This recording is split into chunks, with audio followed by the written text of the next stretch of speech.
नमस्कार दोस्तों, आप लोगों का अपना चैनल स्टडी वाला पे स्वागत है। दोस्तों आज मैं आप लोगों को यूथ पब्लिकेशन का यह बुक बीएड संयुक्त प्रवेश परीक्षा, जिसमें चारों वर्ग, कला वर्ग, विज्ञान वर्ग, वाणिज्य वर्ग और कृषि वर्ग के जो भी प्रीवियस ईयर में पेपर आए हुए हैं उस सारे पेपर को मैं आप लोगों को बताऊंगा।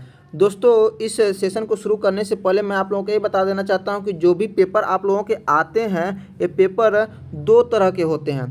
पहला जो फर्स्ट पेपर होता है, इसका फॉर्मेट मैं आप लोगों को दिखा देना चाहता हूँ। इसमें फॉर्मेट में आपको दिखिएगा, इस पेज को हम जूम कर लेते हैं। इस फॉर्मेट दो पेपर होते हैं। प्रथम प्रश्न पत्र जो होता है आपका, इसमें सामान्य ज्ञान होता है, इसमें 50 क्वेश्चन आते हैं और टोटल 100 नंबर का होता है। द्वितीय प्रश्न पत्र जो होता है वो भाषा का आता है। भाषा में आप हिंदी या इंग्लिश में से कोई एक ले सकते हैं और इसमें 50 क्वेश्चन होते हैं, 100 नंबर के आते हैं और समय आपको 3 घंटा दिया जाता है। यह जो प्रथम प्रश्न पत्र होता है चारों वर्ग के लिए अनिवार्य होता है। मतलब चारों, चाहे कला वर्ग के हों, चाहे वाणिज्य वर्ग के हों, चाहे विज्ञान वर्ग के हों या कृषि वर्ग के, चारों वर्गों के लिए यह प्रथम प्रश्न पत्र अनिवार्य होता है, सबको देना रहता है। और द्वितीय प्रश्न पत्र में दोस्तों यह एक जो पहला उसमें पार्ट होता है, इसमें 50 क्वेश्चन की रीजनिंग और मैथ से आते हैं। मैथ बहुत कम होता है, इसमें 50 क्वेश्चन आते हैं, 100 नंबर के होता है।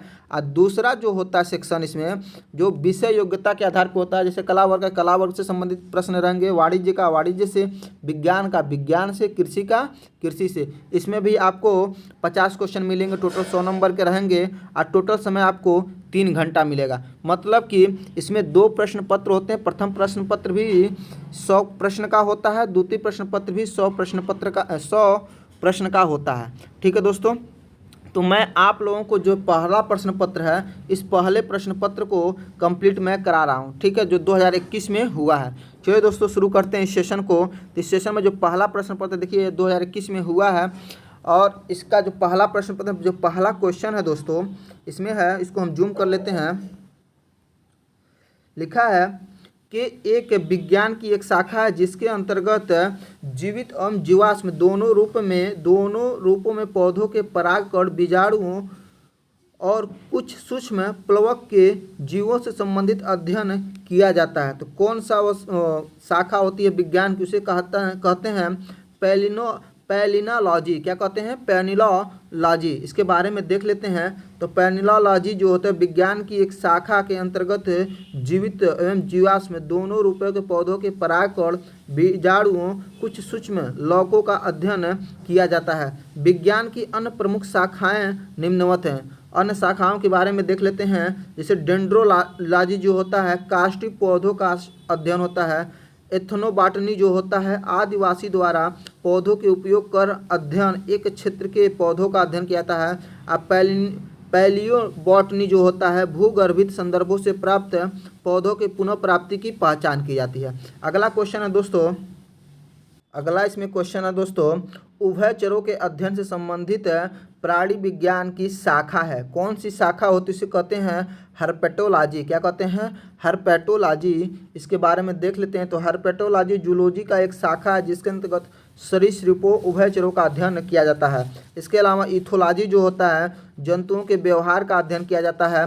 अब मैमोलॉजी जो होता है स्तनधारियों का अध्ययन किया जाता है। अब मार्फोलॉजी जो होता है पादप और जंतुओं का आकार की संरचना का अध्ययन किया जाता है। अगला क्वेश्चन है, वर्ष 1919 में स्थापित दृश्य कला में शिक्षा और अनुसंधान के लिए प्रख्यात संस्था कला भवन किस राज्य में स्थित है? तो वह राज्य है आपका पश्चिम बंगाल। इसके बारे में देख लेते हैं दोस्तों। तो यहाँ पे देखिए, वर्ष 1919 में स्थापित दृश्य कला में शिक्षा और अनुसंधान के लिए प्रख्यात संस्था कला भवन पश्चिम बंगाल में स्थित है। इसकी स्थापना श्री रविंद्रनाथ टैगोर ने की थी। ठीक, अगला क्वेश्चन है, तवांग और लवासा को जोड़ने वाले दर्रे का क्या नाम है? तो उस दर्रे का नाम है बोमिडला। कौन सा दर्रा है? बोमिडला। इसके बारे में देख लेते हैं। पर्वत या पहाड़ी पर स्थित निचला भाग जिससे होकर स्थल मार्ग गुजरता है दर्रा कहलाता है। दर्रा पर्वत की श्रेणी से होकर गुजरता है। अरुणाचल प्रदेश के प्रमुख दर्रे बोमिडला, यांग दर्रा, यांगयाप दर्रा, दीफू दर्रा, जिसमें बोमिडला दर्रा तवांग और लवासा को आपस में जोड़ता है तथा यांगयाग दर्रा के पास से ब्रह्मपुत्र नदी भारत में प्रवेश करती है और यहीं से चीन के लिए मार्ग गुजरता है तथा दिफू दर्रा अरुणाचल प्रदेश के पूर्व में म्यांमार तथा चीन की सीमा पर स्थित है। अगला प्रश्न दोस्तों, किस राज्य की स्थानीय शिल्पकारों को पौष मेले में अपने लोक नृत्य, संगीत, भोजन और संस्कृति को प्रदर्शित करते हुए देखा जा सकता है? तो वह राज्य है पश्चिम बंगाल। पश्चिम बंगाल के स्थानीय शिल्पकारों को पौष मेले में अपने लोक नृत्य, संगीत, भोजन, संस्कृति को प्रदर्शित करते हुए देखा जा सकता है। यह मेला वीरभूमि जिले के शांति निकेतन में आयोजित किया जाता है। पश्चिम बंगाल के अन्य प्रमुख त्यौहार दुर्गा पूजा, ईद उल फित्र, कोड़ा गोरी, लक्ष्मी पूजा, रथ यात्रा, गंगा सागर मेला, चरक पूजा, पोइला बोईशाख, केडुली मेला, झापड़ आदि हैं। अगला क्वेश्चन है दोस्तों, तैमूर द्वारा ईस्वी में दिल्ली पर किए गए आक्रमण को तुगलक साम्राज्य के अंत के रूप में देखा जा सकता है। तो किस ईस्वी में किया था तैमूर ने? तो ये किया था 1398 में। कब? 1398। तैमूरलंग भारत पे 1398 ईस्वी में आक्रमण किया था तथा उस समय दिल्ली सल्तनत एवं तुगलक वंश दोनों ही नष्ट कर दिया। कौन कौन? दिल्ली सल्तनत और तुगलक वंश दोनों को ही नष्ट कर दिया। इस समय तुगलक वंश का शासक मोहम्मद बिन तुगलक था। कौन था? मोहम्मद बिन तुगलक। अगला क्वेश्चन देखते हैं दोस्तों, अलाउद्दीन खिलजी के शासनकाल में निम्नलिखित में से कौन राज्यपाल था? तो कौन राज्यपाल था अलाउद्दीन खिलजी के समय में? तो वो था गयासुद्दीन तुगलक। इसके बारे में देख लेते हैं। तो खिलजी वंश का संस्थापक जलालुद्दीन फिरोज खिलजी था तथा इसकी हत्या 1296 में अलाउद्दीन खिलजी ने कड़ा, मानिकपुर, इलाहाबाद में कर दी। अलाउद्दीन ने सेना को नगद वेतन देने और अस्थायी सेना की नींव रखी तथा घोड़ों को दागने एवं सैनिक की हुलिया लिखने की प्रथा के साथ साथ इसका प्रमुख कार्य मूल नियंत्रण प्रणाली को लागू करना था। इसके शासनकाल के प्रमुख अधिकारी एवं उनके कार्य निम्न हैं। पहला था दियान ए रियासत, जो बाजार नियंत्रण की पूरी व्यवस्था को देखरेख करती थी। दूसरा था सहना ए मंडी, जो बाजार का अधीक्षक होता था। तीसरा था बरीद, जो बाजार का निरीक्षक करता था। अगला था मुनहियान, जो गुप्त सूचनाओं को प्राप्त करता था और तथा गयासुद्दीन तुगलक इसका राज्यपाल था। ठीक। अगला क्वेश्चन है दोस्तों, टीवी रिमोट कंट्रोल के सिद्धांत पे काम करता है। किस सिद्धांत पे काम करता है? तो इंफ्रारेड तरंगों के सिद्धांत पे काम करता है। तो टीवी रिमोट कंट्रोल जो होता है इंफ्रारेड तरंग के सिद्धांत पर कार्य करता है। इन तरंगों का प्रयोग दूरस्थ नियंत्रण बिना तार के कुछ दूरी लगभग 5 मीटर पर स्थित किसी इलेक्ट्रॉनिक युक्त जैसे टीवी आदि को नियंत्रित करने के काम में आता है। इंफ्रारेड तरंगें जो होती हैं विद्युत चुंबकीय तरंगें होती हैं। इसकी खोज हर्शेल ने की थी। इसकी आवृत्ति 10 पे 12 से लेकर 10 पे 10 तक तथा तरंग दैर्घ्य जो होता है 7.8 × 10⁻7 मीटर से लेकर 10⁻3 मीटर तक होती है। अगला, सैयद राजवंश की स्थापना किसने की? तो सैयद राजवंश की स्थापना खिज्र खान ने की। खिज्र खान कहते हैं। तो सैयद वंश की स्थापना 1414 ईस्वी में खिज्र खान ने किया। खिज्र खान तैमूरलंग का सेनापति था। इसने सुल्तान की उपाधि न धारण करके रैयत ए आला की उपाधि धारण की थी। कौन सी उपाधि? रैयत ए आला खिज्र खान ने उपाधि धारण की थी। इसकी मृत्यु 20 मई 1421 ईस्वी में हो गई थी। सैयद वंश का अंतिम सुल्तान जो था अलाउद्दीन आलम शाह था। अगला क्वेश्चन है, विश्व में सबसे बड़ी नदी द्वीप माजुली में स्थित है। कहाँ पे स्थित है माजुली? तो वह है आपके असम में स्थित है। इसके बारे में देख लेंगे। तो विश्व का सबसे बड़ा नदी द्वीप माजुली नदी द्वीप असम राज्य में स्थित है। असम घाटी में ब्रह्मपुत्रा नदी गुम्फित जलमार्ग बनाती है, जिसमें कुछ बड़े नदी द्वीप भी मिलते हैं, जिनमें से माजुली द्वीप एक है। वर्तमान में यह द्वीप संकटग्रस्त स्थिति में है। अगला है आपका, निम्नलिखित में से किस दर्रे को जम्मू और श्रीनगर को जोड़ने वाले गेटवे के रूप में जाना जाता है? तो वह दर्रा है बनिहाल दर्रा। कौन सा दर्रा है? बनिहाल दर्रा। एवं दर्रा पहाड़ी तथा पर्वतीय क्षेत्रों में पाए जाने वाले आवागमन के प्राकृतिक मार्गों को दर्रा कहा जाता है। जम्मू कश्मीर राज्य के प्रमुख दर्रे निम्न हैं: काराकोरम, जोजिला, पीर पंजाल, बनिहाल बुर्जिल दर्रा। बनिहाल दर्रा जम्मू कश्मीर राज्य के दक्षिण पश्चिम में पीर पंजाल श्रेणियों में स्थित है। इस दर्रे से जम्मू से श्रीनगर जाने का मार्ग गुजरता है। ज्वार सुरंग भी इसी दर्रे में स्थित है। अगला है क्वेश्चन, किस अर्थव्यवस्था में सामान्य मूल्य स्तर में निरंतर वृद्धि को क्या कहा जाता है? तो क्या कहा जाता है? तो मुद्रास्फीति कहा जाता है। किसी अर्थव्यवस्था में मुद्रास्फीति वह स्थिति होती है जिसमें कीमत स्तर में वृद्धि होती है तथा मुद्रा का मूल्य गिरता है। यानी मुद्रास्फीति वह अवस्था है जब वस्तुओं की उपलब्ध मात्रा की तुलना में मुद्रा एवं साख की मात्रा में अधिक वृद्धि होती है। किन्स के अनुसार वास्तविक मुद्रास्फीति पूर्ण रोजगार बिंदु के बाद उत्पन्न होती है। अगला क्वेश्चन है, जंग लगने के लिए 3 घटक होने आवश्यक होते हैं। तो कौन कौन 3 घटक हैं? वह है आपका लोहा होना चाहिए और ऑक्सीजन और आर्द्रता होनी चाहिए। जंग लगने के लिए लोहा, ऑक्सीजन, आर्द्रता तीनों घटकों का होना आवश्यक है। जंग लगने की प्रक्रिया एक रासायनिक प्रक्रिया होती है। रासायनिक प्रक्रिया के अंतर्गत पदार्थ के अणु का संरचना को बदलकर पदार्थ के कुछ विशिष्ट गुणों में बदल जाता है तथा इसके अंतर्गत नए पदार्थों की रचना होती है। जंग लगने पर पदार्थ का भार बढ़ जाता है। अन्य प्रमुख रासायनिक परिवर्तन मैग्नीशियम के तार का जलना, मोमबत्ती का जलना, दूध से दही बनना, अगरबत्ती का जलना, आटे से रोटी का बनना। अगला क्वेश्चन है, भारतीय संविधान का कौन सा अनुच्छेद सभी नागरिकों के लिए समान न्याय और मुफ्त कानूनी सहायता को प्रोत्साहित करता है? तो कौन सा कानून है? तो वह है 39 का ए है। राज्य के नीति निर्देश सिद्धांत का वर्णन भारतीय संविधान के भाग 4 के अनुच्छेद 36 से लेकर 51 तक किया गया है। यह आयरलैंड के संविधान से लिया गया है। इसका मुख्य उद्देश्य समाज के कल्याणकारी राज्य की स्थापना करना है। इसके अंतर्गत आने वाले कुछ प्रमुख अनुच्छेद हैं। पहला अनुच्छेद 39 ए में जिसका है सामान्य न्याय। सामान्य न्याय, सबके लिए न्याय क्या हो? समान हो। अनुच्छेद 40 बताता है ग्राम पंचायतों का गठन। अनुच्छेद 44 बताता है नागरिकों के लिए एक समान सिविल संहिता। 48 बताता है कृषि और पशुपालन का संगठन। 51 बताता है अंतर्राष्ट्रीय शांति और सुरक्षा की अभिवृद्धि। अगला है 16वीं लोकसभा का सबसे अधिक आयु के सदस्य हैं। कौन है? तो लाल कृष्ण आडवाणी है। 16वीं लोकसभा 14 से 19 में सबसे अधिक आयु के सदस्य भारतीय जनता पार्टी के वरिष्ठ नेता लाल कृष्ण आडवाणी 86 वर्ष के थे। लाल कृष्ण आडवाणी गांधीनगर सीट से सांसद थे। ये भारत के गृह मंत्री और उप प्रधानमंत्री भी रह चुके हैं। गांधी समझौते में निम्नलिखित में से कौन सी एक शर्त नहीं रखी गई थी? कौन सी शर्त नहीं रखी गई थी? तो खाद्य उत्पादन पर टैक्स हटाना एक शर्त नहीं रखी गई थी। अगला है इसमें देखेंगे 5 मार्च 1931 को तत्कालीन वायसराय लॉर्ड इरविन एवं महात्मा गांधी के मध्य एक राजनीतिक समझौता हुआ जिसे गांधी इरविन पैक्ट या गांधी समझौता भी दिल्ली समझौता कहा जाता है। इस समझौते का शर्त निम्न है। पहला, नमक टैक्स हटाना। कानूनी तौर पर उत्पादन, व्यापार में और बिक्री की अनुमति देना। भारतीय राष्ट्रीय कांग्रेस द्वारा गोलमेज सम्मेलन में भाग लेना। सविनय अवज्ञा आंदोलन को स्थगित करना।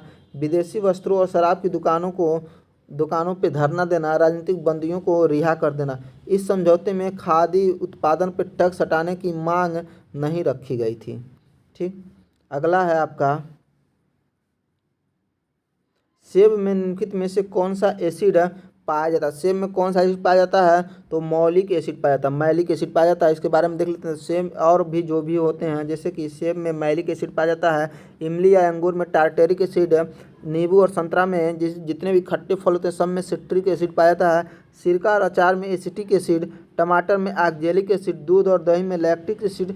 चींटी या बिच्छू के डंक में मेथेनोइक एसिड, फार्मिक एसिड भी कहते हैं। सोडा वाटर या अन्य पेय पदार्थ में कार्बोनिक एसिड पाया जाता है। यूनाइटेड किंगडम के बाहर सबसे पुराना गोल्फ कोर्स है। कौन सा है? तो royal Calcutta golf club, Calcutta. Royal Calcutta golf club United kingdom के बाहर सबसे पुराना गोल्फ कोर्स है। इसकी स्थापना वर्ष 1829 ईस्वी में की गई थी। विश्व का सबसे पुराना golf course saint Andrews golf course है जो स्कॉटलैंड यूके में है। बोरिएट्रिक सर्जरी किस व्यक्ति के में परिवर्तन लाती है? तो किसमें परिवर्तन लाती है? तो पाचन तंत्र में परिवर्तन लाती है। तो बोरिएट्रिक जो सर्जरी होती है किसी व्यक्ति में मोटापे की समस्या को दूर करने के लिए की जाती है। इस सर्जरी के माध्यम से पाचन तंत्र में परिवर्तन करके पेट और आंतों में भोजन के अवशोषण को कम किया जाता है। न्यूनतम समर्थन मूल्य मिनिमम सपोर्ट प्राइस द्वारा अनुशंसित है क्या है, तो वह है कृषि लागत और मूल्य आयोग है। इसके बारे में देख लेते हैं। तो न्यूनतम समर्थक मूल्य की संतुष्टि कृषि लागत एवं मूल्य आयोग द्वारा वर्ष में 2 बार रबी और खरीफ की समय की जाती है। वर्तमान सरकार में 22 फसलों के लिए न्यूनतम समर्थन मूल्य की घोषणा की गई है। कृषि और मूल्य आयोग द्वारा अनुशासित न्यूनतम समर्थन मूल्य का अंतिम निर्धारण आर्थिक मामलों की मंत्रिमंडलीय समिति करती है। अगला क्वेश्चन है कि कमी से रिकेटस रोग होता है तो किस कमी से, तो विटामिन डी की कमी से बच्चों में रिकेटस और वयस्कों में ऑस्टियोमैलेशिया नामक रोग हो जाता है, जिसमें पैर की हड्डियां टेढ़ी और कमजोर हो जाती हैं। विटामिन डी का रासायनिक नाम कैल्सीफेरॉल है तथा इसके स्रोत मछली युक्त तेल, दूध, अंडा आदि हैं। क्या है, मछली युक्त तेल, दूध, अंडा आदि हैं। प्रकाश संश्लेषण के दौरान हरे पौधे सूर्य के प्रकाश से ऊर्जा का उपयोग कार्बन डाइऑक्साइड और पानी से को संश्लेषित करने के लिए करते हैं। तो क्या संश्लेषित करने के लिए करते हैं, ग्लूकोज को। ठीक है, इसके बारे में देख लेते हैं। तो क्लोरोफिल तथा सूर्य के प्रकाश की उपस्थिति में पौधे ऊर्जा का उपयोग कर कार्बन डाइऑक्साइड और पानी से ग्लूकोज के संश्लेषित करने के लिए करते हैं। इसका रासायनिक क्रिया देख लेते हैं। तो 6CO2 12:2 अब प्रकाश और क्लोरोफिल की उपस्थिति में यह ग्लूकोज बनाता है, जल बनाता है और ऑक्सीजन बनाता है। ठीक। दिल्ली उच्च न्यायालय की पहली महिला न्यायाधीश कौन थी, तो कौन थी, लीला सेठ। कौन थी, लीला सेठ। दिल्ली उच्च न्यायालय की पहली महिला न्यायाधीश जो थी लीला सेठ थी। लीला सेठ किसी राज्य उच्च न्यायालय की मुख्य न्यायाधीश बनने वाली पहली महिला भी थी। अब भारत का सबसे ऊंचाई पर स्थित रेलवे स्टेशन राज्य में स्थित है, किस राज्य में स्थित है, तो वह है पश्चिम बंगाल में। भारत में सबसे ऊंचाई पर स्थित रेलवे स्टेशन पश्चिम बंगाल के दार्जिलिंग में स्थित घूम स्टेशन है। इसकी ऊंचाई 2258 मीटर है। अगला है इसमें भारत के संविधान का अनुच्छेद जो होता है, चुनाव आयोग को संसद और राज्य विधानसभाओं के चुनावों का पर्यवेक्षण करने की शक्ति देता है। तो कौन सा अनुच्छेद होता है, तो ये होता है 324। भारत के संविधान के भाग 15 के अनुच्छेद 324 से 329 तक निर्वाचन से संबंधित उपबंध दिया गया है। 324 अनुच्छेद 324 चुनाव आयोग को संसद और राज्य विधानसभाओं के चुनाव को पर्यवेक्षक करने की शक्ति देता है। चुनाव आयोग की स्थापना 24 जनवरी 1950 को की गई थी। कब की गई थी, 24 जनवरी 1950 को।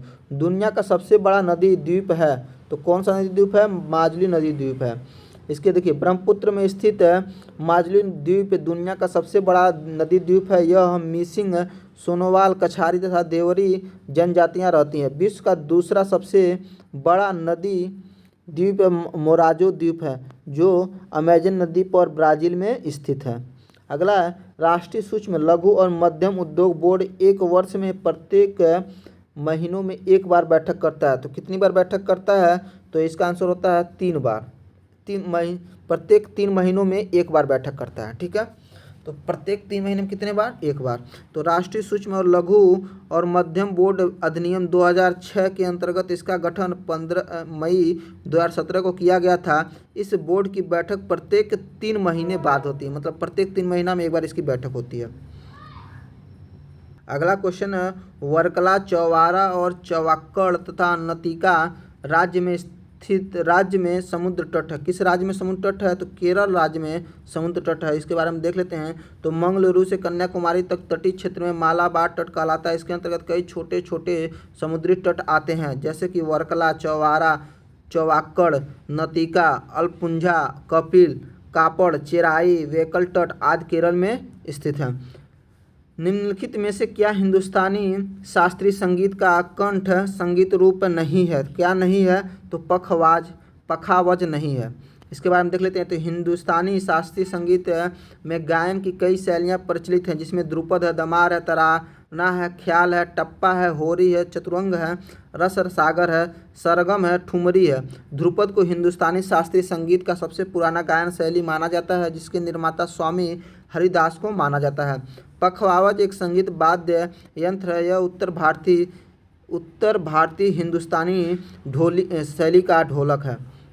अगला क्वेश्चन है इसमें, निम्नलिखित में से कौन सा विल्सन रोग का लक्षण नहीं है? तो विल्सन रोग का लक्षण क्या नहीं है? रतौंधी। रतौंधी जो है आपका विल्सन रोग का लक्षण है। विल्सन रोग एक दुर्लभ अनुवांशिक विकार है। यह रोग लीवर, मस्तिष्क और अन्य महत्वपूर्ण अंगों में कॉपर की मात्रा अधिक होने के कारण बनती है।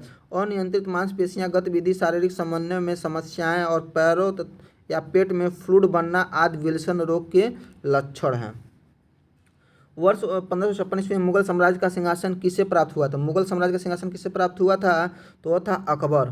1556 में अकबर राजगद्दी पे बैठा था। इसके बारे में देख लेते हैं। तो मुगल शासक हुमायूं की मृत्यु 1556 ईस्वी के बाद मुगल साम्राज्य का सिंहासन अकबर को प्राप्त हुआ। अकबर का राज्याभिषेक 14 फरवरी 1556 ईस्वी को पंजाब के कलानौर नामक स्थान पर हुआ था। जलालुद्दीन मोहम्मद अकबर बादशाही गाजी की उपाधि से राज सिंहासन पर बैठे। खजुराहो मंदिर राज्य में स्थित है। किस राज्य में स्थित है? तो मध्य प्रदेश राज्य में स्थित है। खजुराहो मंदिर मध्य प्रदेश राज्य के छतरपुर जिले में स्थित है। खजुराहो मंदिर को यूनेस्को द्वारा विश्व विरासत स्थल का दर्जा दिया गया है। खजुराहो के प्रसिद्ध कंदरिया महादेव मंदिर का निर्माण चंदेल वंशी शासक गंगदेव ने करा था। धंग नहीं होगा, यहाँ पे गंगदेव होगा। अगला है यूनाइटेड किंगडम से संसद के 7 सदस्यों का एक समूह था जिसे ब्रिटिश भारत के लिए संवैधानिक सुधारों का सुझाव देने के लिए गठित किया गया था। तो कौन सा ऐसा आयोग था? तो वह था साइमन आयोग। इसके बारे में देख लेते हैं। तो साइमन कमीशन जो था ब्रिटिश संसद के 7 सदस्यों का एक समूह था जिसे ब्रिटिश भारत के लिए संवैधानिक सुधारों का सुझाव देने के लिए गठित किया गया था। इस कमीशन के सभी सदस्य जो थे वे अंग्रेज थे, इसलिए भारतीय इसके द्वारा इसे श्वेत कमीशन कहकर तीव्र विरोध किया और इसका गठन 1927 को हुआ था। फ्रेजर आयोग जो है पुलिस की कार्य पद्धति पर विचार करने के लिए बनाया गया था। हंटर आयोग 1882 में शिक्षा पर विकास के लिए बनाया गया था और सार्जेंट आयोग 1944 में शिक्षा के विकास के लिए बनाया गया था। भारत में बैंकिंग विनियम अधिनियम में पारित किया गया था। कब पारित किया गया था? तो 1949 में। भारत में बैंकिंग विनियम अधिनियम 1949 में पारित किया गया था तथा वर्ष 1956 ईस्वी में यह जम्मू कश्मीर में लागू होने के साथ ही पूरे देश में प्रभावी हो गया था। दिल्ली के सिंहासन पर बैठने वाली पहली और एकमात्र मुस्लिम महिला थी। कौन थी? तो वो थी रजिया बेगम। इसके बारे में देख लेते। तो रजिया बेगम दिल्ली के सिंहासन पर बैठने वाली पहली और एकमात्र मुस्लिम महिला थी। इन्होंने 1236 से 1240 ईस्वी के मध्य शासन किया। रजिया ने पर्दा प्रथा त्याग कर पुरुषों की तरह चोगा या काबा तथा कुलाह टोपी धारण किया। रजिया ने मालिक जलालुद्दीन याकूब को अमीर अखूर यानी घोड़े का सरदार नियुक्त किया। सिख के 10 गुरुओं में से 5वें गुरु कौन थे? तो वो थे गुरु अर्जुन देव। सिख संप्रदाय की स्थापना का श्रेय गुरु नानक को है। गुरु की अनुयायी ही सिख कहलाए। सिखों के 5वें गुरु गुरु अर्जुन देव थे। सिख धर्म के 10 गुरु निम्न हैं। इन 10 गुरु को हम देख लेते हैं। तो पहले पे हैं गुरु नानक देव, दूसरे पे हैं गुरु अंगद, तीसरे पे गुरु अमरदास, चौथे पे गुरु रामदास, 5वें पे गुरु अर्जुन, 6ठे पे हैं गुरु हरगोविंद, 7वें पे है गुरु हरराय, 8वें पे हरकिशन, 9वें पे तेग बहादुर और 10वें जो अंतिम गुरु हुए गुरु गोविंद सिंह हुए। अगला है इसमें कृष्णा नदी पे अलमाटी बाग किन राज्यों के बीच विवाद का कारण है? किन राज्यों के बीच में विवाद का कारण? तो कर्नाटक और आंध्र प्रदेश के बीच विवाद का कारण है। कृष्णा नदी पर निर्मित अलमाटी बांध इसे लाल बहादुर शास्त्री बांध के नाम से भी जाना जाता है। भारत के 3 राज्यों कर्नाटक, आंध्र प्रदेश, महाराष्ट्र के बीच कृष्णा नदी के जल बंटवारे के बीच का विवाद का विषय है। कृष्णा नदी जल विवाद पर दिसंबर 2010 में कृष्णा नदी जल विवाद प्राधिकरण ने अपना फैसला दिया और अलमाटी बांध की ऊंचाई 519 मीटर से बढ़ाकर 524 मीटर करने का फैसला सुनाया। अगला है कुतुब मीनार का नाम सूफी संत के नाम पे रखा गया। किस सूफी संत के नाम पे रखा गया? तो ख्वाजा कुतुबुद्दीन बख्तियार काकी। कुतुबुद्दीन बख्तियार काकी शेख मुईउद्दीन चिश्ती के शिष्य थे। वे कुतुबुद्दीन ऐबक और इल्तुतमिश के समकालीन रहे। कुतुबुद्दीन ऐबक और इल्तुतमिश दोनों कुतुबुद्दीन बख्तियार काकी के शिष्य थे। कुतुबुद्दीन ऐबक ने कुतुबुद्दीन बख्तियार काकी की स्मृति में दिल्ली के मेहरौली नगर में कुतुब मीनार का निर्माण कार्य प्रारंभ करवाया था, किंतु बाद में ऐबक की मृत्यु के पश्चात इल्तुतमिश ने इसका निर्माण कार्य पूर्ण करवाया। ठीक, आगे चलते हैं। हुमायूं ने अपनी सत्ता को पुनः प्राप्त करने के लिए किस सूरी राज्य को हराया था? किस सूरी राज्य को? तो सिकंदर सूरी को हराया था। इसमें देख लेते हैं। तो बाबर के 4 पुत्रों हुमायूं, हिंदाल, कामरान और अस्करी में सबसे बड़ा पुत्र हुमायूं था। हुमायूं के द्वारा लड़े गए प्रमुख युद्ध, जिसमें देवरा का युद्ध 1531 ईस्वी में, दोहरिया का युद्ध 1532 ईस्वी में, चुनार का युद्ध 1532 ईस्वी में और चौसा के युद्ध 1539 युद्ध में और बीरग्राम का युद्ध 1540 में। बीरग्राम को युद्ध को शेर शाह सूरी के हाथों हार के बाद हुमायूं भारत छोड़ने के लिए विवश हो गया और वापस भारत छोड़कर सिंध प्रांत चला गया था। लेकिन सरहिंद के युद्ध 1555 में अफगान सेना का नेतृत्व सिकंदर सूरी और मुगल सेना का नेतृत्व बैरम खान ने किया। इस युद्ध में अफगान सिकंदर सूरी हार गए और पुनः हुमायूं ने दिल्ली पे अपनी सत्ता प्राप्त कर ली। अगला है इधर, पूर्वोत्तर भारत के स्थानांतरण कृषि को के रूप में जाना जाता है। किस रूप में जाना जाता है? तो झूम कृषि के रूप में जाना जाता है। पूर्वोत्तर भारत के असम, नागालैंड, मणिपुर, मेघालय, मिजोरम, त्रिपुरा, अरुणाचल प्रदेश में स्थानांतरण कृषि को झूम के नाम से जाना जाता है। झूम खेती के अंतर्गत जंगलों को काटकर या जलाकर कृषि योग्य भूमि का निर्माण किया जाता है और उस पर खेती की जाती है। जमीन की उर्वरकता समाप्त होने पर दूसरी जगह पर यही प्रक्रिया अपनाई जाती है। भारत की अन्य क्षेत्रों की स्थानांतरण खेती निम्न है, जैसे दक्षिण पूर्वी राजस्थान में उसे कहते हैं वेल्लतारे, पश्चिमी घाट को कुमारी कहते हैं, मध्य प्रदेश या छत्तीसगढ़ को कहते हैं डाहिया और उड़ीसा में पोडू। आप उत्तर पूर्वी भारत में इसे झूम कहते हैं। तीसरी शताब्दी ईसा पूर्व और 12वीं शताब्दी ईसा पूर्व के बीच की अवधि से संबंधित वह स्थान है जो बौद्ध कला और वास्तुकला के उत्कृष्ट नमूने के लिए प्रसिद्ध है। तो कौन सा स्थान है वो? तो वह स्थान है आपका सांची। ठीक, तीसरी शताब्दी ईसा पूर्व और 12वीं शताब्दी ईसा पूर्व के बीच की अवधि का संबंधित स्थान सांची है, जो बौद्ध कला और वास्तुकला के उत्कृष्ट नमूने के लिए प्रसिद्ध है। सांची मध्य प्रदेश राज्य के रायसेन जिले में बेतवा नदी के तट पर स्थित है एक छोटा सा गांव है। अगला, 10वीं अनुसूची के तहत लोकसभा के किसी सदस्य की अयोग्यता से संबंधित मुद्दे का निर्णय कौन लेता है? तो वह होता है लोकसभा अध्यक्ष।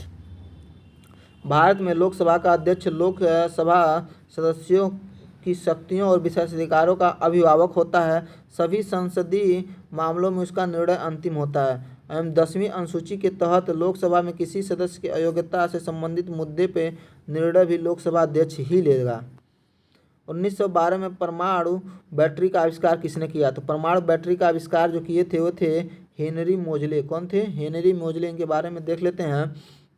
तो 1912 में परमाणु बैटरी का आविष्कार हेनरी मोजले ने किया था। परमाणु बैटरी से बिजली उत्पन्न करने के लिए रेडियोधर्मी समस्थानिक के क्षय से उत्पन्न ऊर्जा का प्रयोग किया जाता है। इस तकनीकी में मोजले ने पहली बार बीटा सेल का प्रयोग किया था। बेंजामिन फ्रैंकलिन ने 1794 ईस्वी में पहली बार बैटरी शब्द का इस्तेमाल किया। 1800 में वोल्टा का पाइल विद्युत उत्पन्न करने वाला पहला व्यवहारिक उपाय था, जिसे अलेक्जेंड्रो ने खोजा था। रेबीज के टीके का खोज लुईस पास्चर ने किया था। ने ऊष्मागतिकी के प्रथम 2 नियमों को संहिताबद्ध किया और निष्कर्ष निकाला कि ताप का निरपेक्ष शून्य -273.15 डिग्री सेंटीग्रेड है। इसके लिए उन्हें केल्विन तापमान स्केल के नामकरण के साथ सम्मानित किया गया। तो कौन थे? तो थे विलियम थॉमसन।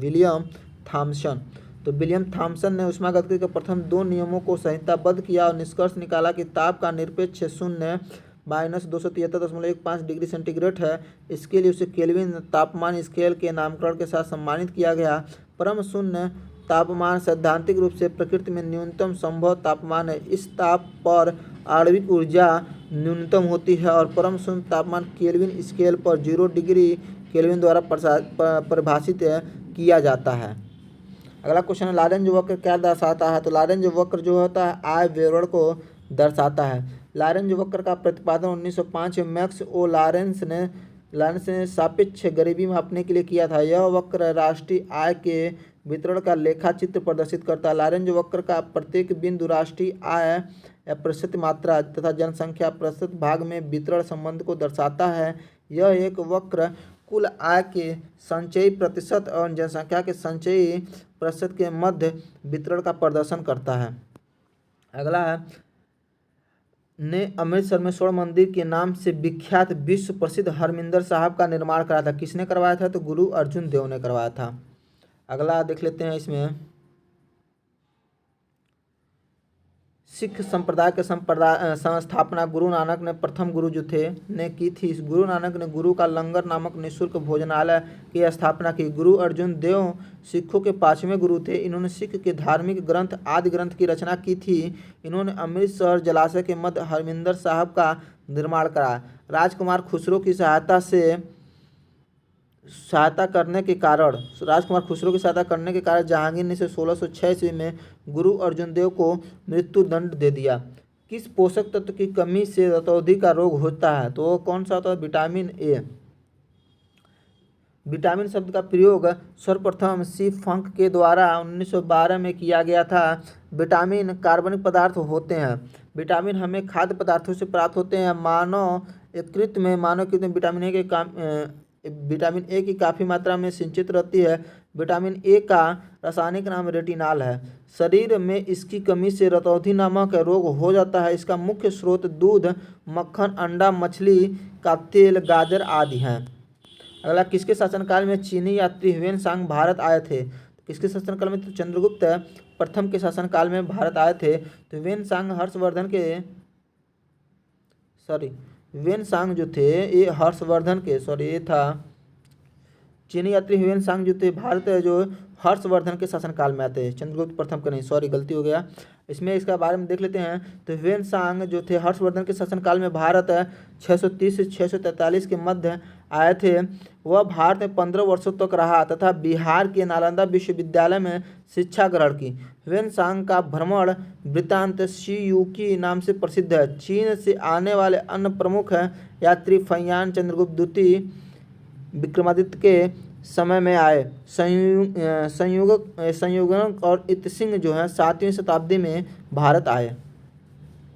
पृथ्वी पे सबसे बड़े उल्कापिंड प्रभाव के परिणाम स्वरूप डायनासोर के विलुप्त होने का सिद्धांत किसकी देन है? तो किसकी देन है? लुईस अल्वारेज का। लुईस अल्वारेज के देन है। तो पृथ्वी पे एक बड़े उल्कापिंड प्रभाव के परिणाम स्वरूप डायनासोर के विलुप्त होने का सिद्धांत लुईस अल्वारेज की देन है। प्रोफेसर केलर के अनुसार उल्कापिंडों की टक्कर के अलावा कई पर्यावरणीय बदलाव और ज्वालामुखी विस्फोट के कारण भी डायनासोर विलुप्त हुए हैं। आगे देखते हैं दोस्तों, मेथेन गैस को पृथक करने वाली पहला व्यक्ति कौन था जिसने पाया कि हवा के साथ मिश्रित मेथेन को बिजली की चिंगारी से विस्फोट किया जा सकता है? तो कौन व्यक्ति थे? तो अलेसेंड्रो वोल्टा थे। इनके बारे में देख लेते हैं। तो मीथेन गैस की पृथक करने वाला पहला व्यक्ति अलेसेंड्रो वोल्टा था, जिसने पाया कि हवा के साथ मिश्रित मेथेन को बिजली की चिंगारी से विस्फोट किया जा सकता है। मेथेन एल्केन श्रेणी का प्रथम सदस्य है। यह एक कार्बनिक गैस है जिसमें मार्स गैस भी कहते हैं। एल्युमिनियम कार्बाइड पर जल की प्रतिक्रिया से व्यापारिक स्तर पर मेथेन को प्राप्त किया जाता है। इसका उपयोग गैसीय ईंधन के रूप में कार्बनिक यौगिकों के निर्माण में किया जाता है। अब अगला जो आपका इसमें खंड ब में जो भाषा के 50 क्वेश्चन आपके जीएस के हो गए, 50 क्वेश्चन हिंदी के होते हैं, इसको मैं कंप्लीट करा रहा हूँ। तो हिंदी में जो पहला क्वेश्चन है आपका, य का उच्चारण स्थान कहाँ पे है? तो यो का उच्चारण स्थान जो होता है वो तालु से होता है। ठीक है, कहाँ से होता है? तालु से होता है। इसके अनुसार हम देख लेते हैं, य का उच्चारण स्थान तालु होता है। वर्णों के उच्चारण स्थान निम्नवत है। इसे होता है कंठ। तो क, ख, ग, घ, अंग और अ, आ, ह और जो विसर्ग वाले होते हैं सब यहाँ से होते हैं, कंठ से होते हैं। और तालु से होता है ई, च, छ, ज, झ, इया और य और य स होता है। ठीक। और मूर्धा जो होते हैं री होते हैं, ट, ठ, ड, ढ, अड़, र और मूर्धन्य श होते हैं। और दंत वाले होते हैं त, थ, द, ध, न, ल और स होता है। ओष्ठ वाले जो होते हैं उ, प, फ, ब, भ, म होते हैं। और कंठ तालु जो होते हैं वह होते हैं ऐ। कंठोष्ठ होते हैं ओ और औ। दंतोष्ठ जो होता है वो होता है व। ठीक। आगे देखते हैं, कोठांकित विराम चिन्ह का नाम क्या है? तो इस विराम चिन्ह का क्या नाम है? इस विराम चिन्ह को बोलाता है अर्ध विराम। क्या बोलता है? अर्ध विराम। इसके अलावा देख लेते हैं, जो योजक विराम होता है उसका चिन्ह ये होता है, अल्प विराम का ये होता है, निर्देशक का ये चिन्ह होता है, पूर्ण विराम का ये होता है, प्रश्न चिन्ह का ये होता है और दोहरा उद्धरण चिन्ह जो होता है ऐसे होता है। ठीक है। अगला क्वेश्चन है, मानव मात्र को गीता के महाकाव्य से परिचित होना अनिवार्य है, रेखांकित शब्द को शुद्ध करें। तो क्या हो जाएगा इसमें शुद्ध, तो जो महात्म्य है इसको लिखा जाएगा महातय। या आप देखिए यहाँ पे ऑप्शन नंबर बी आपका सही हो जाएगा।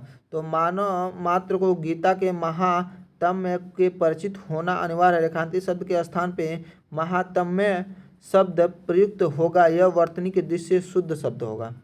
अगला जो है इसमें निम्नलिखित में कौन सा शब्द समूहवाचक संज्ञा, तो समूहवाचक संज्ञा नहीं है, तो कौन सा नहीं है, तो ये आपका दौड़ हो जाएगा। दौड़ आपका समूहवाचक नहीं है, इसके बारे में देख लेते हैं। तो दौड़ जो है आपका समूहवाचक संज्ञा नहीं है, दौड़ जो है भाववाचक संज्ञा है। जिस संज्ञा से वस्तु या व्यक्ति के समूह का बोध होता है उसे समूहवाचक संज्ञा कहते हैं। जैसे सभा, कक्षा, भीड़ जो है समूहवाचक संज्ञा के उदाहरण हैं। ठीक, अगला क्वेश्चन देखते हैं दोस्तों इसमें। तो इसमें है रूप के अनुसार क्रिया विशेषण कितने प्रकार के होते हैं। तो रूप के अनुसार क्रिया विशेषण जो होते हैं 3 प्रकार के होते हैं। पहला इसके बारे में देख लेते हैं। तो क्रिया विशेषण ऐसे अविकारी शब्द होते हैं जो क्रिया विशेषण या दूसरे क्रिया विशेषण की विशेषता को प्रकट करते हैं। रूप के आधार पर क्रिया विशेषण 3 भेद होते हैं। पहला मूल क्रिया विशेषण होते हैं ऐसे क्रिया विशेषण जो किसी दूसरे शब्दों के मेल से नहीं बनते हैं, जैसे ठीक, दूर, अचानक, फिर, ये सब मूल क्रिया विशेषण होते हैं। और यौगिक क्रिया विशेषण जिनका निर्माण किसी दूसरे शब्द में प्रत्यय या पद जोड़ने से होता है, जैसे देखते हुए, वहाँ पर, यहाँ तक, तो ये सब जोड़ रहे हैं। और स्थानिक क्रिया विशेषण होते हैं जहाँ पे क्रिया विशेषण को कहते हैं जहाँ पे बिना रूपांतरण के किसी विशेष स्थान में आते हैं। अगला क्वेश्चन है दोस्तों, निम्नलिखित शब्दों में कौन सा पुल्लिंग है। तो कौन सा पुल्लिंग आपको बताना, तो संकल्प जो आपका पुल्लिंग होगा, बाकी घटना, लज्जा और प्रार्थना ये तीनों क्या हो जाएंगे, स्त्रीलिंग हो जाएंगे। यहाँ पे वही दिखा है, यहाँ पे लज्जा जो है अकारांत भाववाचक संज्ञा है, ये संज्ञाएं सदा स्त्रीलिंग में होते हैं। सदा एक वचन में प्रयुक्त होने वाला शब्द है। तो सदा एक वचन में प्रयुक्त होने वाला शब्द कौन सा है, तो सहायता है। सहायता हमेशा एक वचन में प्रयुक्त होता है, जबकि पौधा, पुस्तक, लड़का लिंग वचन कारक के कारण बहुवचन में भी प्रयुक्त या प्रयोग किए जाते हैं। जैसे पौधा का पौधे, पुस्तक का पुस्तकें, लड़का का लड़के हो जाएगा। निम्नलिखित में कौन सा वाक्य पूर्ण भूतकाल का उदाहरण है। पूर्ण भूतकाल का उदाहरण जो हो जाएगा वह है वे आए थे, ये पूर्ण भूतकाल का उदाहरण हो जाएगा।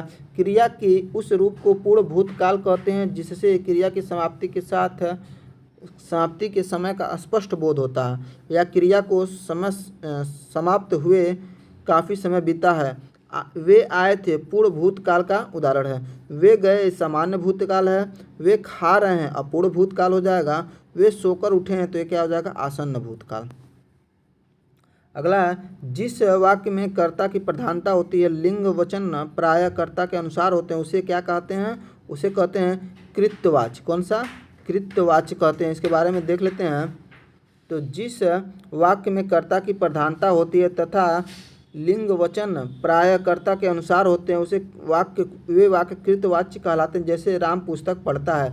जिस वाक्य में कर्म की प्रधानता होती है, लिंग वचन प्रायः कर्म के अनुसार होते हैं, तो वाक्य जो होता है कर्मवाच्य कहलाता है। जैसे पुस्तक राम के द्वारा पढ़ी जाती है। अब भाववाचक संज्ञा होती है जिसमें न कर्ता न कर्म, न कर्ता की न कर्म की प्रधानता होती है, केवल भाव की प्रधानता होती है, भाववाचक कहलाते हैं। जैसे उससे लिखा नहीं जाता, तो ये क्या हो जाएगा, भाववाच्य। अगला है, निम्न में अधिकरण कारक का परसर्ग कौन सा होगा। तो अधिकरण कारक का जो परसर्ग होगा वह होगा पर। क्या हो जाएगा, पर। इसके बारे में देख लेते हैं। अधिकरण कारक का परसर्ग पर होगा। कर्ता, इसके बारे में देख लेते हैं परसर्ग कैसे कैसे होता है। जैसे कर्ता ने, कर्ता का क्या होता है, ने होता है। कर्म का को होता है। करण का से के द्वारा होता है। संप्रदाय का को के लिए होता है। अपादान का से अलग होने के अर्थ में। संबंध का की के रा री रे। और अधिकरण का जो होता है में या पै पर होता है। संबोधन हे भो अरे होता, चाहे हे अरे हाय ऐसा कुछ होता है।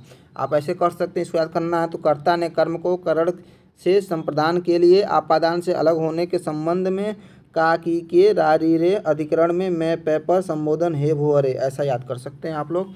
इसके बाद होता है, जिन शब्दों की उत्पत्ति का पता नहीं चलता उसे क्या, उन्हें कहा जाता है, क्या कहा जाता है, तो देशज शब्द कहा जाता है। जिन शब्दों की उत्पत्ति का पता नहीं चलता उन्हें देशज शब्द कहा जाता है। जो शब्द विदेशी भाषाओं, अरबी, फारसी, पुर्तगाली, चीनी, अंग्रेजी आदि से आए हैं उसे विदेशज कहा जाता है। संस्कृत के मूल शब्द तत्सम और उससे उत्पन्न शब्द को तद्भव कहते हैं। निम्नलिखित में संकर शब्द कौन सा? तो संकर शब्द बताना आपको, तो संकर शब्द क्या हो जाएगा? चुगलखोर हो जाएगा। चुगलखोर एक संकर शब्द है जो दो भिन्न भाषाओं के मेल से बना संकर शब्द कहलाता है। जैसे थानेदार हो गया, मोटर गाड़ी हो गया, रेलगाड़ी हो गया, टिकट घर हो गया। नारिकेल जो होता है तत्सम तत्व शब्द है। आतिशबाजी और लफंगा जो है विदेशी शब्द है। मिथिलेश कुमारी किन्हें कहा जाता? तो मिथिलेश कुमारी जो है वह सीता जी को कहा जाता है। इनके अन्य नाम जो देख लेंगे तो भूमिजा कह सकते हैं, वैदेही कह सकते हैं, जानकी, रामप्रिया, जनकसुता आदि हैं। ठीक। अधिमानता में प्रयुक्त उपसर्ग बताएं, तो अधिमानता में उपसर्ग क्या हो जाएगा? अधि हो जाएगा। अधिमानता में अधि हो जाएगा। इसके बारे में देख लेते हैं। वे शब्दांश या अव्यय जो किसी शब्द के पहले आकर उसका विशेष अर्थ प्रकट करते हैं, उस शब्दांश या अव्यय को उपसर्ग कहते हैं। अधिमानता में प्रयुक्त उपसर्ग अधि है। अधि उपसर्ग से बनने वाले अन्य शब्द अधिकरण हो गए, अधिकार हो गए, अधिराज हो गए, अध्यात्म हो गए, अधिपति हो गए, अध्यक्ष इत्यादि हैं।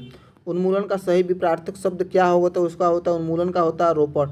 उन्मूलन का विपरीतार्थक शब्द रोपण होता है। उन्मूलन शब्द का अर्थ जड़ से उखाड़ना, रोपण का अर्थ होता है लगाना। प्रत्यारोपण का अर्थ होता है किसी के शरीर से एक स्वस्थ और कार्यशील अंग निकाल कर उसे किसी दूसरे के क्षतिग्रस्त अथवा विफल अंग की जगह लगाना या प्रत्यारोपित करना होता है। ये होता है प्रत्यारोपण। अगला देखते हैं दोस्तों। निम्न में से कौन शब्द अग्नि का पर्याय नहीं है? अग्नि का पर्याय कौन सा नहीं है? तो अनिल नहीं है। तो अनिल जो है अग्नि का पर्याय नहीं है, बल्कि यह किसका पर्याय है? हवा का पर्यायवाची होता है। हवा के अन्य पर्यायवाची में देखेंगे तो वायु, समीर, मारुत, वात, ब्यार, प्रकंपन, समीरण, पवन आदि हैं। इसी तरह अग्नि का जो देखेंगे पर्यायवाची तो है आग, वही, पावक, अनल, वायु, सखा, दहन, धूमकेतु, कृषाणु है। निम्न में कौन सा शब्द अनेकार्थी है? तो कौन सा शब्द अनेकार्थी है? तो वह है अर्थ। अर्थ का अनेक मतलब होता है। देखिएगा, अर्थ का मतलब धन होता है, मतलब होता है, अभिप्राय होता है और इंद्रिय विषयक होता है। और अर्क जो होता है, अर्क का अनेकार्थी होता है। सूर्य होता है, इंद्र होता है, स्फटिक होता है, मदार होता है, मदार का पौधा काढ़ा होता है। और अंबर जो होता है वस्त्र का भी होता है, आकाश का भी होता है, मेघ का होता है, अब्रक का होता है। और अनंता जो होता है पृथ्वी होती है, पार्वती, दूब या पीपर। ठीक। अगला जो है आपका देखते हैं। अगला है दोस्तों अभिज्ञ या अनभिज्ञ शब्दों का सही अर्थ बताना आपको। तो इसमें क्या हो जाएगा? जानकर और न जानकर, ना जानकर। तो ये अनभिज्ञ अभिज्ञ के सही अर्थ है ये, मतलब इसके बारे में देख लेंगे। तो अभिज्ञ और अनभिज्ञ शब्दों का सही अर्थ जानकार और न जानकार है। से सभी विकल्प क्या हैं? अशुद्ध हैं। दिए गए वाक्यों के लिए प्रयुक्त होने वाले सही विकल्प को चुनिए। तो सही विकल्प क्या हो जाएगा? वह कवि जो तत्काल कविता करने में कुशल हो उसे कहते हैं आशु कवि। क्या कहते हैं? आशु कवि। इसके बारे में देख लेते हैं। तो वह कवि जो तत्काल कविता कहने में निपुण, कविता लिखने में निपुण होता है, ऐसे कवि को आशु कवि कहते हैं। जो कवियों में श्रेष्ठ होता है उसे महाकवि कहते हैं। तथा जो किसी दरबार में रहकर राजा से संबंधित कविताओं का रचना करते उसे राज कवि कहते हैं। ठीक।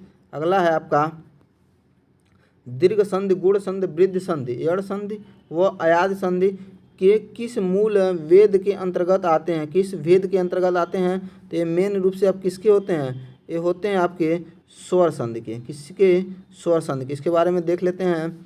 तो दो वर्णों के मेल से जो परिवर्तन या विकार होता है वह संधि कहलाती है। संधि के पहले वर्ण के आधार पर इसे 3 भागों में बांटा गया है: स्वर संधि, व्यंजन संधि और विसर्ग संधि।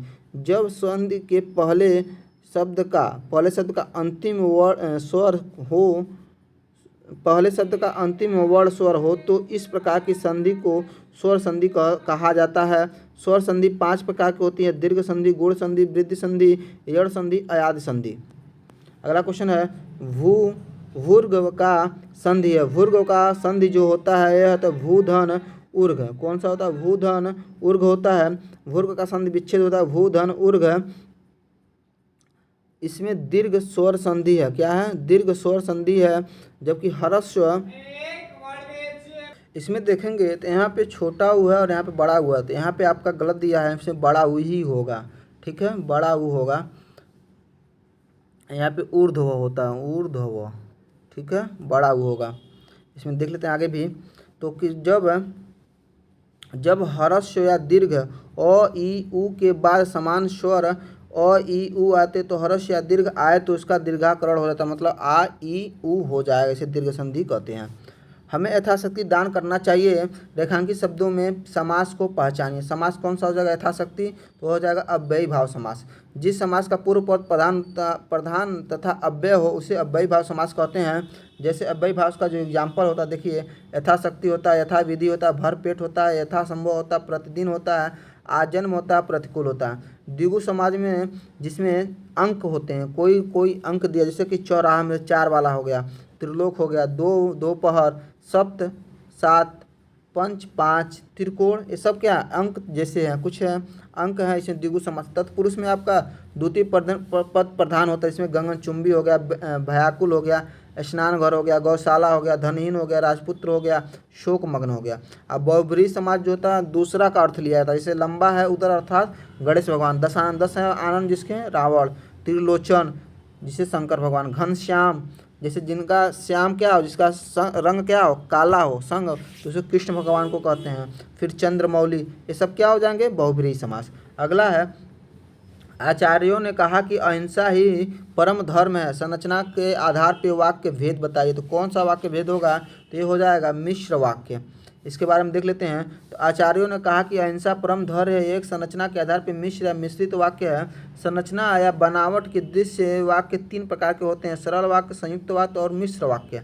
जिस वाक्य में एक क्रिया और एक कर्ता होता है उसे सरल वाक्य कहते हैं, जैसे सोहन पुस्तक पढ़ता है। और जिस वाक्य में 2 स्वतंत्र वाक्यों को संयोजन तथा और एवं व के द्वारा जोड़ा जाता है उसे संयुक्त वाक्य कहते हैं, जैसे रमेश गया और मोहन आया, तो और से दोनों शब्दों को जोड़ दिया गया, रमेश गया और मोहन आया, तो और जब जहाँ भी आ जाए तो संयुक्त हो जाएगा। इसी तरह से जो मिश्र वाला होता है वो मिश्र, जिस वाक्य में एक सरल वाक्य के अतिरिक्त उसके अधीन कोई दूसरा उपवाक्य होता है तो उसे मिश्र वाक्य कहते हैं। जैसे शिक्षक ने बताया कि कल विद्यालय बंद रहेगा, इसमें प्रायः की हो आ जाएगा, चाहे क्योंकि आता है, चाहे जो कि होता है, चाहे आदि, ये सब वर्ड यूज करते हैं। जिससे कि इसमें क्या है, शिक्षक ने बताया कि, तो की आ गया तो ये मिश्र वाक्य हो जाएगा। ठीक है, निम्नलिखित में से शुद्ध वाक्य को पहचानना, तो शुद्ध वाक्य क्या हो जाएगा, तो इसमें हो जाएगा प्रत्येक को 5-5 रुपये दिए जाएं।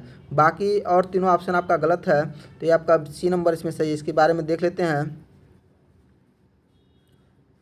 देखिए इसमें लिखा है प्रत्येक को 5-5 रुपये दिए जाए, ये वाक्य क्या अशुद्ध है।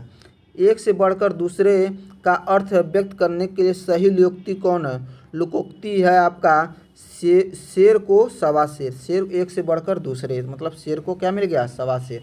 इसके अलावा समर्थ को नहीं दोष गोसाई, मतलब सामर्थ्यवान को दोष या अपराध का क्षम्य है। और शेर को सवा शेर एक से बढ़कर दूसरे। साइयाँ भरे कोतवाल अब डर काहे का, तो सैया भरे कोतवाल अब डर काहे का, इसका अर्थ होता है अपने अधिकारों का अनुचित और लाभ उठाना। सखी न सहेली भली अकेली, अकेले रहना अच्छा। बाढ़ पीड़ितों की सहायता के संबंध में पत्र लिखा जाता है, तो क्या है, बाढ़ पीड़ितों की सहायता में संबंध किसको लिखा जाएगा, तो लिखा जाएगा जिलाधिकारी को। किसको, जिलाधिकारी। बाढ़ पीड़ितों की सहायता के संबंध में पत्र किसको लिखा जाएगा, जिलाधिकारी को। ठीक है, अगला प्रश्न दोस्तों, किस अधिकारी को पत्र लिखना हो तो संबोधन किया जाता है, तो किसे, माननीय महोदय से संबोधन किया जाएगा। किसी अधिकारी को अगर पत्र लिखना तो किसे संबोधन किया जाएगा, माननीय या महोदय से। इसके अलावा देख लेते हैं, किसी अधिकारी को पत्र लिखना तो अधिकारी के लिए माननीय या महोदय का संबंध माननीय महोदय लिख सकते हैं। ठीक, मित्र को लिखे पत्र के लिए प्रिय मित्र लिख सकते हैं। गुरु को लिख रहे हैं तो आदरणीय लिख सकते हैं। पुत्र को लिख रहे हैं तो प्रिय आत्मज लिख सकते हैं। पिता को लिखे पत्र के संबोधन के लिए क्या लिख सकते हैं, पूजनीय। ठीक, आगे देखते हैं, काकल्य वर्ण कौन सा है, तो काकल्य वर्ण जो आपका ह होता है, उपयुक्त विकल्प में ह जो है काकल्य वर्ण होता है। जिन व्यंजन ध्वनियों के उच्चारण में मुख गुहा खुली रहती है और वायु बंद कंठ को खोलकर झटके से बाहर निकलते उसे काकल्य वर्ण, काकल्य व्यंजक या ध्वनि कहते हैं। यह अंतस्थ व्यंजक है, इसका उच्चारण स्थान तालु है, इसे अर्ध स्वर भी कहते हैं। स्व जो होता है उसमें व्यंजक है, इसका उच्चारण स्थान दंत है। अड़ और ट जो होते हैं वर्ग के पंचम अक्षर हैं, जिसका उच्चारण स्थान मूर्धा है। आगे देखते हैं दोस्तों, किस वाक्य में विराम चिन्ह का उचित प्रयोग नहीं है, तो किसमें उचित प्रयोग नहीं है, जिसमें आपका आंसर हो जाएगा सुनो सुनो वह गा रही है। इसमें विस्मय बोधक के जगह पे अल्प विराम का प्रयोग होगा। इसके बारे में देख लेते हैं। तो यहाँ पे देखिए लिखा भी है, विराम चिन्ह के आधार पर तुतपुड़ है, यह सुनो सुनो वह गा रही है। यहाँ पे विस्मय बोधक चिन्ह के स्थान पे क्या होगा? अल्प विराम। ठीक। आजकल अनुशासन के अभाव में विद्यार्थियों में उच्च श्रृंखलता आती है। लेखांकित शब्दों को शुद्ध करना, तो इसमें शुद्ध क्या हो जाएगा? उच्च श्रृंखलता हो जाएगी। ठीक है। रेखांकित शब्द उच्च श्रृंखलता वर्तनी के दृष्टि से त्रुटिपूर्ण है और इसके स्थान पे शुद्ध वर्तनी क्या हो जाए? उच्च श्रृंखलता प्रयुक्त होगा। ठीक है। अगला, भाववाचक संज्ञा कितने प्रकार के होते हैं? तो भाववाचक संज्ञा जो होते हैं 5 प्रकार के होते हैं। कितने प्रकार के? 5 प्रकार के। इनके बारे में देख लेते हैं। देखिए, पहला जो है आपका भाववाचक संज्ञा में जातिवाचक संज्ञा, जैसे बूढ़ा से बुढ़ापा हो गया, पंडित से पंडिताई हो गया। और सर्वनामों से देखेंगे तो अपना से अपनापन हो गया, स्व से स्वत्व हो गया। विशेषण से देखेंगे तो चतुर से चतुरता हो गया, मीठा से मिठास हो गया। अव्ययों से देखेंगे धिक से धिक्कार, दूर से दूरी हो जाएगा। क्रियाओं से देखेंगे चढ़ाना से चढ़ाई हो जाएगा, लिखना से लिखाई हो जाएगा। ठीक।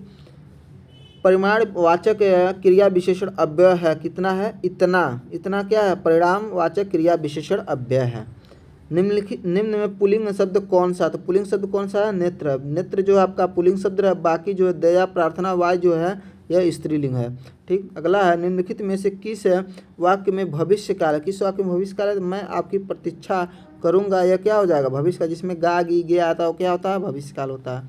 निम्नलिखित में कौन सा भाववाच्य का उदाहरण? कौन सा भाववाच्य का उदाहरण? तो इसमें मुझसे गाया नहीं जाता है, क्या हो जाएगा? भाववाच्य।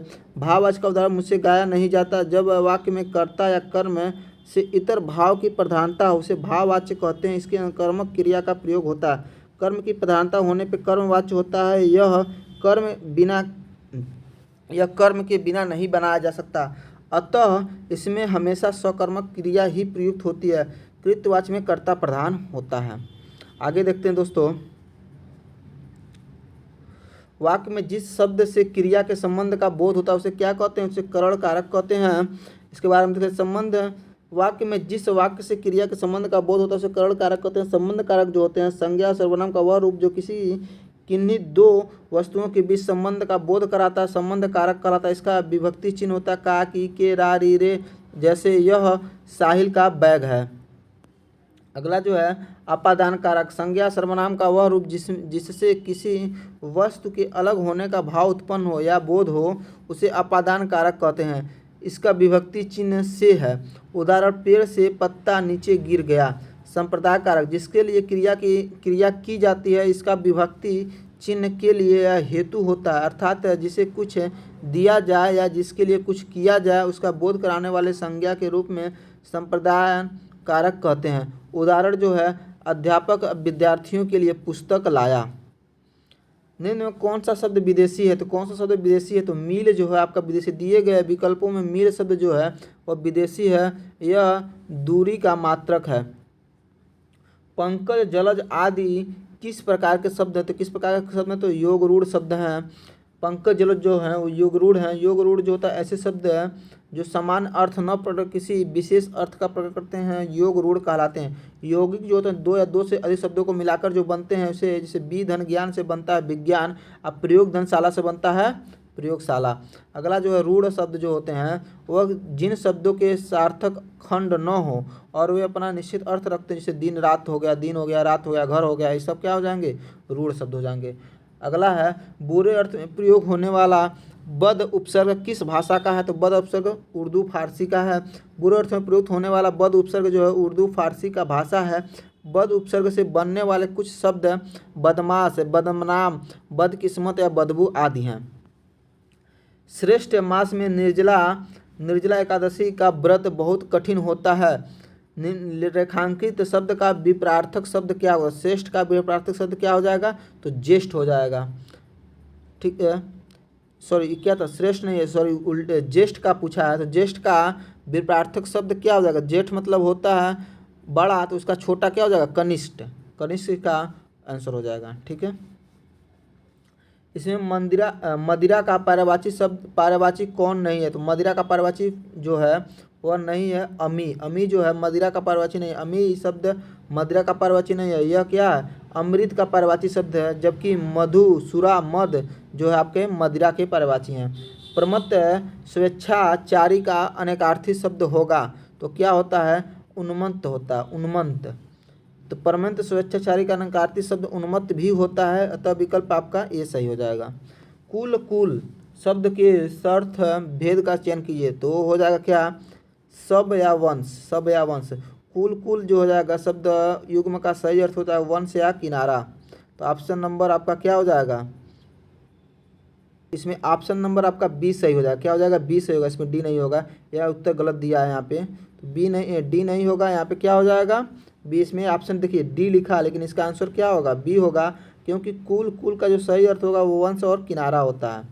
ठीक, जो व्याकरण जानता है एक शब्द के लिए क्रम में सही विकल्प चुनिए तो क्या हो जाएगा, व्याकरण। क्या हो जाएगा, व्याकरण। जो व्याकरण जानता है उसको कहते हैं व्याकरण। जो व्याकरण जानता है वाक्यांश के लिए एक शब्द व्याकरण होता है, जबकि जिन्हें शास्त्रों का ज्ञान होता है उनके एक शब्द शास्त्री हो जाएगा। जो व्याकरण का जानकार हो उसके लिए व्याकरणविद हो जाएगा।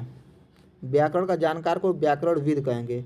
उसके बाद अगला है अन्वेषण का शुद्ध संधि विच्छेद क्या होगा। शुद्ध संधि विच्छेद जो हो जाएगा वो होता है अनुधन एषण। अन्वेषण का संधि विच्छेद जो होता है अनुधन एषण होता है। इसमें यड़ संधि, यड़ स्वर संधि है, इसके नियमानुसार ई उ और री के बाद कोई भिन्न स्वर आए तो ई और ई का य हो जाता है उ, और उ का वो हो जाता है, री का र हो जाता है। जैसे अतिधन अधिक का हो जाएगा अत्यधिक, मधुधन आलय का तो मधवालय हो जाएगा, सखीधन ऐश्वर्य का सख्य ऐश्वर्य, सखीधन आगमन का सख्यागमन, और प्रीतिधन इच्छा का हो जाएगा प्रीतिच्छा। ठीक, महाधन इसका संधि रूप क्या होगा तो महेश हो जाएगा। महाधन इसका संधि रूप हो जाएगा महेश। इसके बारे में देख लेते हैं। तो महाधन इसका संधि रूप जो हो जाएगा महेश होगा। यहाँ गुण संधि है, जब ह्रस्व या दीर्घ अ या आ के बाद ई उ री आए तो यह क्रमशः ए अर हो जाता है। इसके अन्य उदाहरण जो है देवधन इंद्र का हो जाएगा देवेंद्र, चंद्रधन उदय का हो जाएगा चंद्रोदय, महाधन ऋषि का हो जाएगा महर्षि। अगला जो है शास्त्र प्रवीण महाविद्यालय में पीताम्बर धारण करने आते हैं, उस वाक्य में तत्पुरुष समास कौन से शब्द पद में है। तो कौन से शब्द पद, शास्त्र प्रवीण में हो जाएगा। ठीक है, शास्त्र प्रवीण महाविद्यालय में पीताम्बर धारण करने आते हैं, वाक्य में शास्त्र प्रवीण शब्द में तत्पुरुष समास है। इसका समास विग्रह शास्त्र में प्रवीण होना होता है। जब पानी बरसता है तो मेढक बोलते हैं में जब पानी बरसता कौन सा वाक्य है। तो कौन सा वाक्य हो जाएगा, क्रिया विशेषण उपवाक्य होगा। कौन सा, क्रिया विशेषण उपवाक्य। जब पानी बरसता है तो मेढक बोलते हैं, इस वाक्य में जब पानी बरसता है क्रिया विशेषण उपवाक्य है। कौन सा है, क्रिया विशेषण। निम्नलिखित में से कौन सा वाक्य शुद्ध है। तो कौन सा वाक्य आपको शुद्ध हो जाएगा, इसमें ऊपर के वाक्यों में अभी देखिए यहाँ पे देखें कोई भी आपका शुद्ध नहीं, क्योंकि देखिए फूलों की सौंदर्यता दर्शनीय है, गलत हो जाएगा। इसी तरह से ताज़ा और गर्म भैंस का दूध मिलता है, ये भी गलत है आपका।